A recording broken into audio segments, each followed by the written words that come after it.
ഏറെ വിവാദങ്ങൾക്കൊടുവിൽ ബോബി ചെമ്മണ്ണൂരിന്റെ ജയിൽ മോചനം സംബന്ധിച്ച കാര്യങ്ങളിൽ ഹൈക്കോടതി തീരുമാനം കൈക്കൊണ്ടു.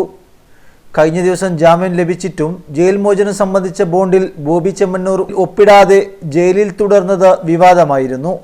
അതിനാൽ ഇന്ന് രാവിലെ സ്വമേധ്യാ കേസ് പരിഗണിച്ച കോടതി ഇരു അഭിഭാഷകരോടും കാരണം ആരാഞ്ഞു. രൂക്ഷ വിമർശനമാണ് കോടതി ഉയർത്തിയത്.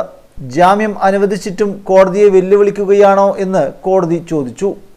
കോടതിക്ക് ജാമ്യം റദ്ദ് ചെയ്യാനുള്ള അവകാശം ഉണ്ടെന്നും കോടതി പറഞ്ഞു.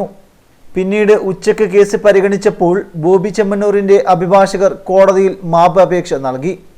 സംഭവത്തിൽ നിരുപാധികം മാപ്പ് അപേക്ഷിച്ച ബോബി ഭാവിയിൽ വാക്കുകളിൽ സൂക്ഷ്മത പാലിക്കും എന്ന ഉറപ്പും കോടതിക്ക് മുമ്പാകെ സമർപ്പിച്ചു. ഇത് കോടതി അംഗീകരിക്കുകയാണ് ഉണ്ടായത്. ഇതിന് പിന്നാലെ ജാമ്യം സംബന്ധിച്ച കാര്യങ്ങളിൽ കോടതി തീർപ്പ് കൽപ്പിച്ചു. ഇനി ഇത്തരം കാര്യങ്ങൾ ആവർത്തിക്കരുത് എന്ന് കോടതി മുന്നറിയിപ്പ് നൽകി. പ്രഥമ ദൃഷ്ട്യാ ബോബി ചെമ്മണ്ണൂരിന് തെറ്റുപറ്റി. ബോബി ചെമ്മണ്ണൂർ ഇന്നിറങ്ങിയാലും നാളെ ഇറങ്ങിയാലും കോടതിക്ക് പ്രശ്നമല്ല. എന്നാൽ കോടതിയെ വെല്ലുവിളിക്കുന്ന നിലപാട് അംഗീകരിക്കാനാവില്ല എന്നും കോടതി സൂചിപ്പിച്ചു. ജയിലിലെ സഹതടവുകാർക്ക് വേണ്ടി വക്കാലത്ത് ഏറ്റെടുക്കുന്നത് നിയമവ്യവസ്ഥയെ വെല്ലുവിളിക്കുന്നതിന് തുല്യമാണെന്നും അത് അനുവദിക്കാനാകില്ലെന്നും ജസ്റ്റിസ് PV കുഞ്ഞികൃഷ്ണൻ വ്യക്തമാക്കി.